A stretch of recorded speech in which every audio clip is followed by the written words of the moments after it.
He? 1500 beygir. 1500. Yani gücü. Gücü. Değil mi? Şimdi. Neyse hadi bakalım da babama.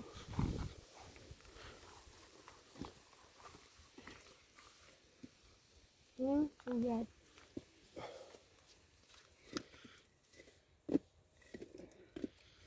Burada boru ne şey var?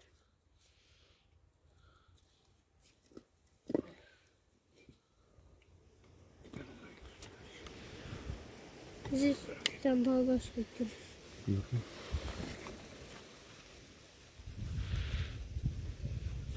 Allah'ım yarabbim.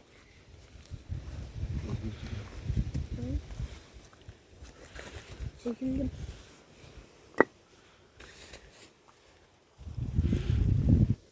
Bak şurada şöyle bir şey buldum.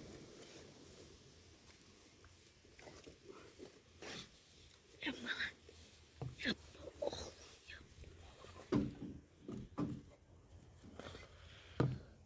Yapacağız bunu. Çalıştıracağız. Şimdi.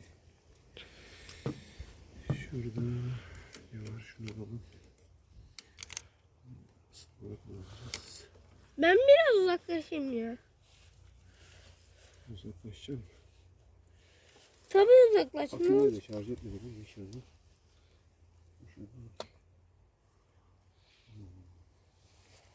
Araya sanki bir şey daha olacaktı bunda mı? Onu oradan bağlayacağız zaten. Şunu şuraya bağlayacağız.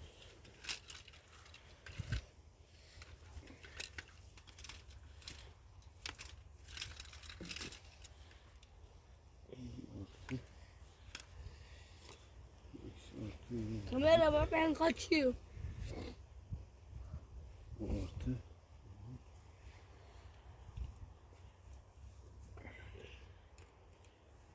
Bismillah.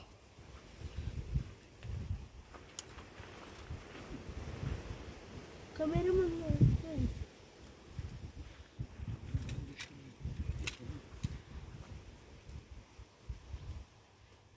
Ne oldu?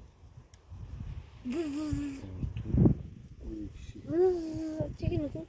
Bu eksi yok.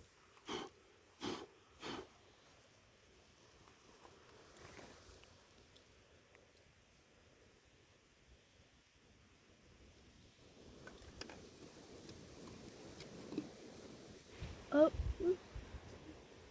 Bu artı. Bu eksi.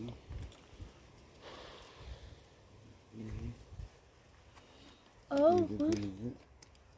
Şöyle Ya. etmiyormuş. Oh.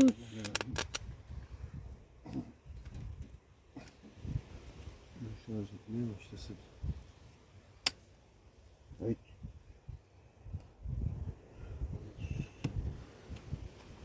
Şimdiki kapağısına koysun biraz çıksın.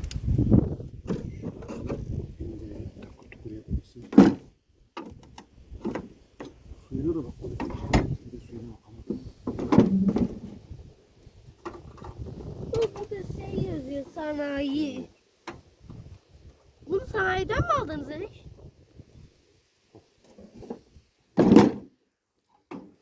Suyu var. Suyu var. Isınıyor. Oğlum şu çapayı götür ayağımıza engel olmasın.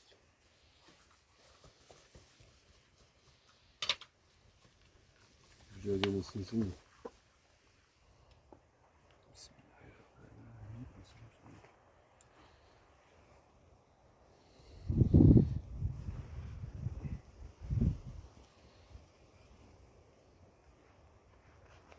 Hazır mıyız?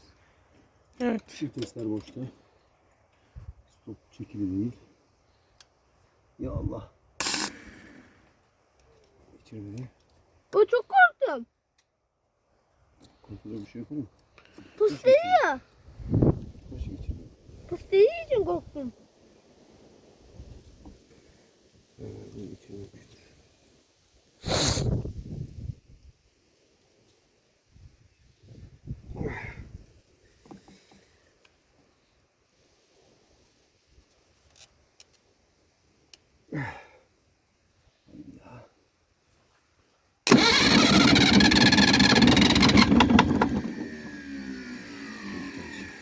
misin? Oluyordu. Ne yaptık? İlaç. Sinek ilacı. Bu bile korktum ha. 2, 3.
Adam gibi kaldır götürmeye bir şey girecek şimdi içine.